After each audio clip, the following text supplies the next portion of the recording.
Welcome grade 7 students.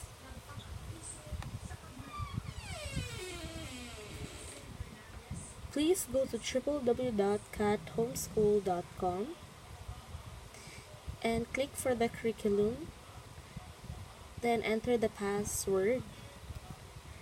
Okay. Then go for science because our lesson for today is science module 1. We'll have an activity for today. It's all about my home to school roadmap. So this activity will later we can use this activity, but first let us watch about the meaning of speed and velocity because this is related to our activity later. Our topic for today is related for activity later. So let us know what is speed and velocity. So what is speed? Speed is a measurement of how fast an object moves relative to a reference point. It does not have a direction and is considered a magnitude or scalar quantity. Speed can be figured by the formula speed equals to distance over time, or this one. So how do you measure or how to measure speed?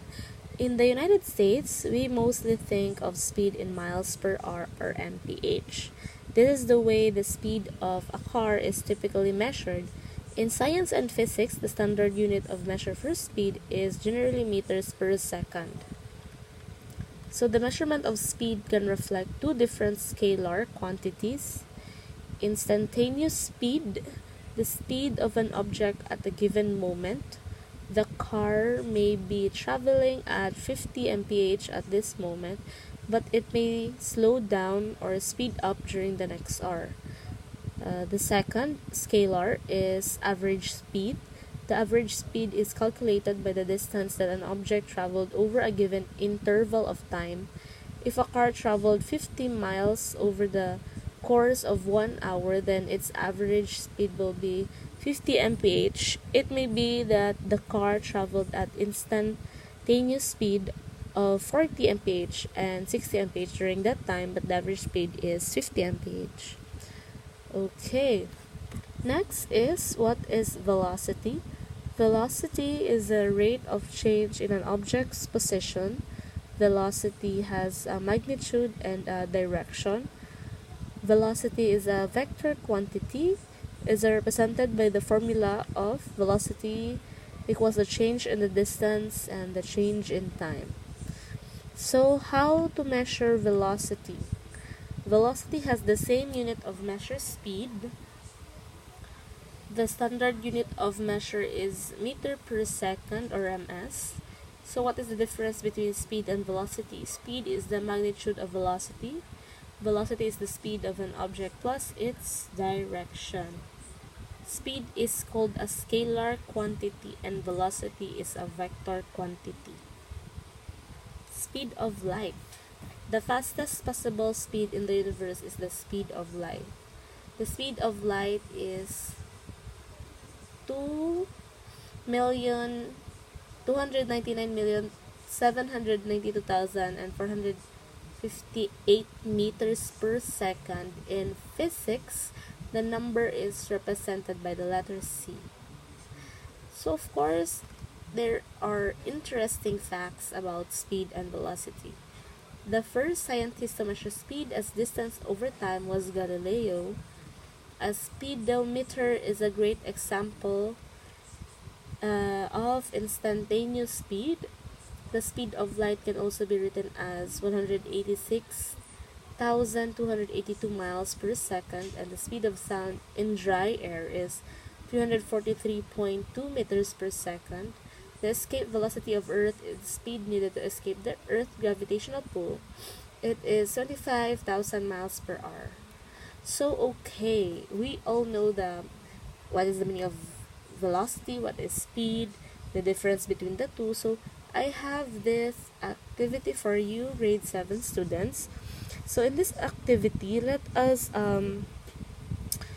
do you have a bond paper right now? Please get a short bond paper, and then using your measuring device, please gather the data that you will need for your roadmap. I want you to make your roadmap to school, house to school roadmap. Okay.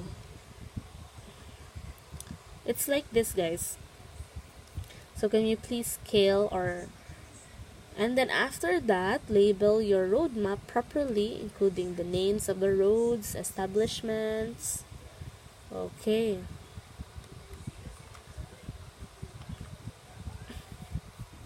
So, what is the total length of your travel from your house to your roadmap? So please write the total length for your travel from your house to your school, and of course the total displacement of your travel.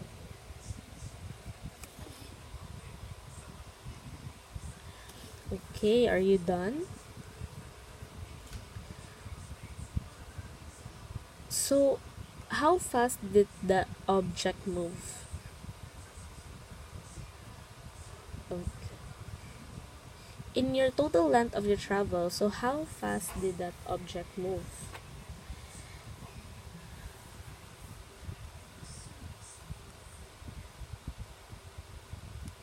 Now, on our next examples,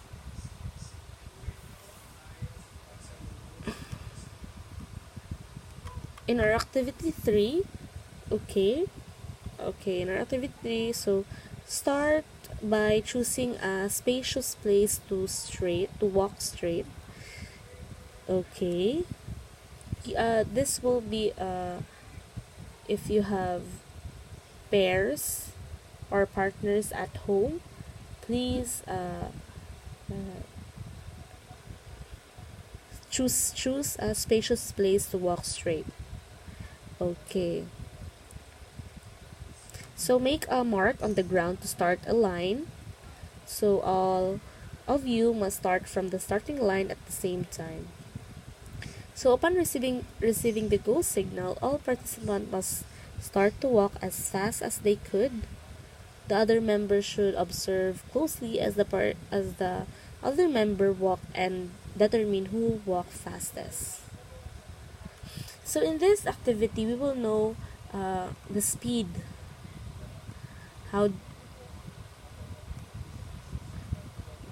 What quantities do you measure for your data? How did you combine these quantities to determine how fast each participant was walking? How did you use the result to determine who walked fastest? So here, the question in the above activity are actually referring to speed. So in our discussion last time, if you know that the speed of each participant, you can tell who is the fastest. So as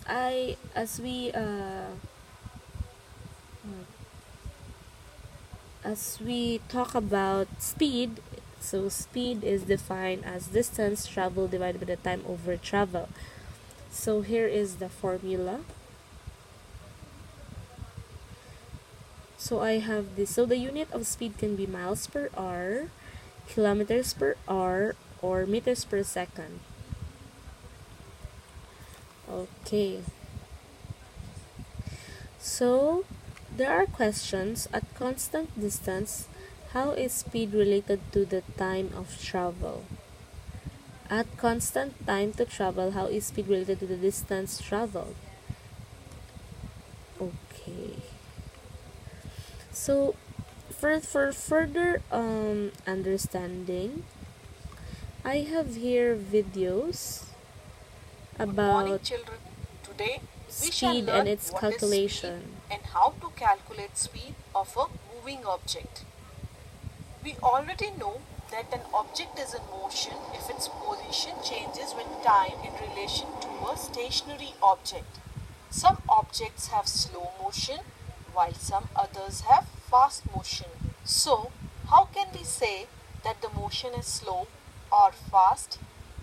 Well, the distance moved by objects in a given interval of time can help us to decide which one is faster or slower. Say, in the same time, if a child moved from a distance A to B while a man moved from distance A to C, then we can say that man was faster as in the same time the man covered the greater distance while the child covered a smaller distance. We can also find who is fast or slow by finding the time different objects take to cover the same distance. For example, when there is a race in your school, there is a start point and an end point. Every child starts the race at the same time, but the winner in the race is the child who covers this distance fastest, that is, in the least amount of time. The idea of how slow or fast an object is moving is found by the distance it covers in a unit time. This is called speed of the moving object. So, you can find the speed of any moving object by knowing the distance covered and the time taken to cover this distance. We can write speed equal to distance covered divided by time taken. We call the distance covered by an object in the unit time as the speed of the object. We already know the SI unit of time is second and is denoted by small s. The larger units of time are minutes, hours, etc. Now coming to distance, the SI unit of distance is meter. Its symbol is small m. The larger unit of distance is kilometer. So, what would be the basic unit of speed? Since the speed is distance by time, the base unit of speed is meter per second. Of course, it could also be expressed in other units such as meter per minute or kilometer per hour. The SI unit of speed is meter per second. Other units of speed are kilometer per hour, miles per hour, meter per minute, centimeter per second, etc. Now, if a train covers 1200 kilometers in 20 hours, can you find the speed of the train? Yes, it is simple. We divide the distance covered from the time it takes to cover that distance. That is 1200 divided by 20, which is equal to 60 kilometer per hour. So, we calculated the speed of train as 60 kilometer per hour. When we say the speed of train is 60 kilometer per hour, it means that it will cover a distance of 60 kilometers in 1 hour. But a train does not move with the constant speed for an hour. In fact, it will start slowly and then pick up speed. So, when we say that the speed of train is 60 km per hour, we usually consider only the total distance covered by it in 1 hour. We don't care whether the train was moving with a constant speed or not during that hour. The speed which we calculate is actually the average speed of the train, which we refer as the speed. Thus, the speed is total distance covered by the total time taken to cover that distance. Now you must be wondering, how does a driver of a vehicle know at what speed he is driving? You know, there is a device called speedometer in all the vehicles which indicate the instantaneous speed of the vehicle, that is, the speed of the vehicle at that instant of time. Here, the speedometer is indicating that the speed of the vehicle is right now 50 km per hour. When you are traveling back home from school in a bus, sometimes due to traffic, it takes a lot of time to reach home. Correct? The bus runs very slowly, stopping in between due to traffic. So, the bus is not moving at the same speed all the time and is moving at a fast speed one time and slow at the other. Such motion is called non-uniform motion. On the other hand, if the road is vacant or generally on the highway with many lanes, the bus moves at a faster speed and it is also constant all the time. This is known as uniform motion. Coming back to the circus, did we see any uniform motion there? Yes, we did. Here, in the start, the speed of the running horse was changing constantly. So, the running horse was an example of non-uniform motion. But later, it was running with a constant speed. That is, it had uniform motion. In short, we can say if the speed of a moving object keeps changing, its motion is said to be non-uniform. On the other hand, if the object keeps moving with a constant speed, it is said to be in uniform motion. So, today we have learned what is speed and how do we calculate it. That's all for today. Bye bye, kids. Okay.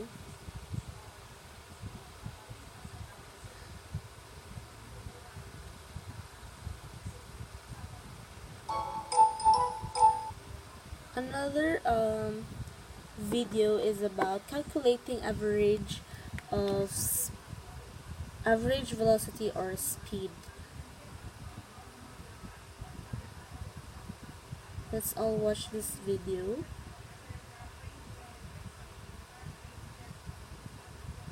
Now that we know a little bit about vectors and scalars, let's try to apply what we know about them for some pretty common problems you'd once see in a physics class, but they're also common problems you'd see in everyday life because you're trying to figure out how far you've gone or how fast you're going or how long it might take you to get someplace. So first I have, if Shantanu was able to travel 5 kilometers north in 1 hour in his car, what was his average velocity? So one, let's just review a little bit about what we know about vectors and scalars. So they're giving us that he was able to travel 5 kilometers to the north. So they gave us a magnitude, that's the 5 kilometers, that's the size of how far he moved, and they also give a direction. So he moved a distance of 5 kilometers. Distance is the scalar, but if you give the direction to, you get the displacement. So this right here is a vector quantity. He was displaced 5 kilometers to the north. And he did it in 1 hour in his car. What was his average velocity? So velocity, and there's many ways that you might see it defined, but velocity, once again, is a vector quantity. And the way that we differentiate between vector and scalar quantities is we put little arrows on top of vector quantities. Normally they're bolded if you can have a typeface, and they have an arrow on top of it. But this tells you that not only do I care about the value of this thing, I care about the size of this thing, I also care about its direction. That's what the arrow isn't necessarily its direction, it just tells you that it is a vector quantity. So the velocity of something is its change in position, including the direction of its change in position. So you could say its displacement, and the letter for displacement is s, and that is a vector quantity. So that is displacement. And you might be wondering, why don't they use d for displacement? That seems like a much more natural first letter. And my best sense of that is once you start doing calculus, you start using d for something very different. You use it for the derivative operator, and that's so that the d's don't get confused. And that's why we use s for displacement. If someone has a better explanation of that, feel free to comment on this video, and then I'll add another video explaining that better explanation. So velocity is your displacement over time. If I wanted to write an analogous thing for the scalar quantities, I could write that speed, and I'll write out the word so we don't get confused with displacement. Or maybe I'll write rate. Rate is another way that sometimes people write speed. So this is the vector version if you care about direction. If you don't care about direction, you would have your rate. So this is rate or speed is equal to the distance that you travel, over some time. So these two, you could call them formulas or you can call them definitions, although I would think that they're pretty intuitive for you. How fast something is going, you say how far did it go over some period of time. These are essentially saying the same thing. This is when you care about direction, so you're dealing with vector quantities. This is where you're not so conscientious about direction, and so you use distance, which is scalar, and you use rate or speed, which is scalar. You use displacement, and you use velocity. Now with that out of the way, let's figure out what his average velocity was. And this keyword average is interesting, because it's possible that his velocity was changing over that whole time period, but for the sake of simplicity, we're going to assume that it was kind of a constant velocity, or what we are calculating is going to be his average velocity. But don't worry about it. You can just assume that it wasn't changing over that time period. So his velocity is, his displacement was 5 kilometers to the north. So his displacement, the displacement was 5 kilometers, I'll write just a big capital, well let me just write it out, 5 kilometers north, over the amount of time it took him, And let me make it clear, this is change in time. Sometimes, this is also change in time. Sometimes you'll just see a T written there. Sometimes you'll see someone actually put this little triangle, the character delta in front of it, which explicitly means change in. It looks like a very fancy mathematics when you see that, but a triangle in front of something literally means change in. So this is change in time. So it goes 5 kilometers north, and it took him 1 hour. So the change in time was 1 hour. So let me write that over here. So over 1 hour. So this is equal to, if you just look at the numerical part of it, it is 5 over 1. Let me just write it out. 5 over 1 kilometers, and you can treat the units the same way you would treat the quantities in a fraction. 5 over 1 kilometers per hour, and then to the north. Or you could say this is the same thing as 5 kilometers per hour north. So this is 5 kilometers per hour to the north. So that's his average velocity, 5 kilometers per hour. Now you have to be careful. You have to say to the north if you want velocity. If someone just said 5 kilometers per hour, they're giving you a speed or rate or a scalar quantity. You have to give the direction for it to be a vector quantity. You could do the same thing if someone just said, what was his average speed over that time? You could have said, well, his average speed or his rate would be the distance he travels. The distance, we don't care about the direction now. It's 5 kilometers, and he does it in 1 hour. His change in time is 1 hour. So this is the same thing as 5 kilometers per hour. So once again, we're only giving the magnitude here. This is a scalar quantity. If you want the vector, you have to do the north as well. Now you might be saying, hey, in the previous video we talked about things in terms of meters per second. Here I gave you kilometers or kilometers, depending on how you want to pronounce it. Kilometers per hour. What if someone wanted in meters per second? Or what if I just wanted to understand how many meters he travels in a second? And there it just becomes a unit conversion problem. And I figure it doesn't hurt to work on that right now. So if we wanted to do this to meters per second, how would we do it? Well, the first step is to think about how many meters we are traveling in an hour. So let's take that 5 kilometers per hour, and we want to convert it to meters. So I put meters in the numerator and I put kilometers in the denominator. And the reason why I do that is because the kilometers are going to cancel out with the kilometers. And how many meters are there per kilometer? Well, there's 1,000 meters for every 1 kilometer. 1,000 meters for every 1 kilometer. And I set this up right here so that the kilometers cancel out. So these two characters cancel out, and if you multiply, you get 5, and then the only unit you have in the 5,000. So you have 5 times 1,000. So this is, so let me write this, 5 times, I'll do the same color, 5 times 1,000. So I just multiplied the numbers. When you multiply something, you can switch around the order. Multiplication is commutative. I always have trouble pronouncing that, and associative. And then in the units, in the numerator you have meters, and in the denominator you have hours. Meters per hour. And so this is equal to 5,000 meters per hour. And you might say, hey Sal, I know that 5 kilometers is the same thing as 5,000 meters. I could do that in my head, and you probably could, but this canceling out or what's often called dimensional analysis right here can get useful once you start doing really, really complicated things with less intuitive units than something like this. But you should always do an intuitive gut check right here. You know that if you do 5 kilometers in an hour, that's a ton of meters, right? So you should get a larger number if you're talking about meters per hour. And now when we want to go to seconds, let's do an intuitive gut check.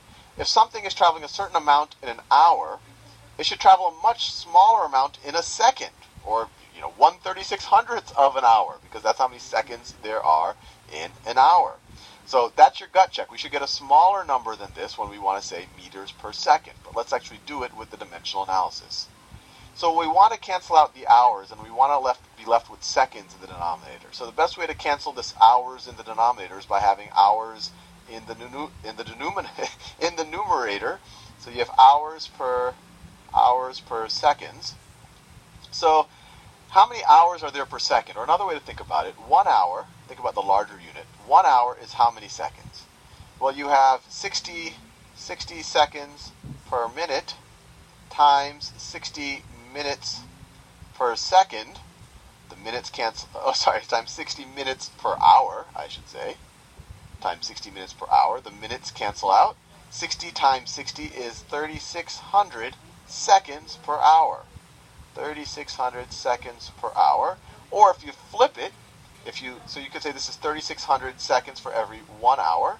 Or if you flip them, you would get 1 over 3,600 hours, or hour per second, or hours per second, depending how you want to do it. So 1 hour is the same thing as 3,600 seconds. And so now this hour cancels out with that hour, and then you multiply or appropriately divide the numbers right here, and you get this is equal to 5,000 over 3,600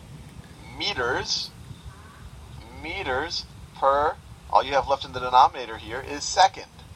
Meters per second. And if we divide both the numerator and the denominator by, I could do this by hand, but just because this video is already getting a little bit long, let me get my trusty calculator out. So I get my trusty calculator out, just for the sake of time.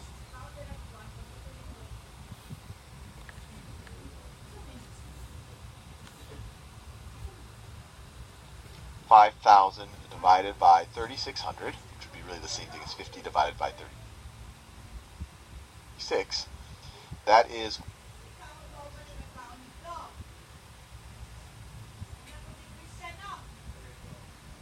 1.3, I'll just round it over here, 1.39. So this is equal to 1.39 meters per second. 1.39 meters, 1.39 meters per second. So Shantanu was traveling quite slow in his car. Well, we knew that just by looking at this. 5 kilometers per hour, that's pretty much just letting the car roll pretty slowly. Okay, so that is for our lesson for today. Please study, because we're gonna have an activity this Thursday. Okay, thank you so much, grade 7 students. Okay.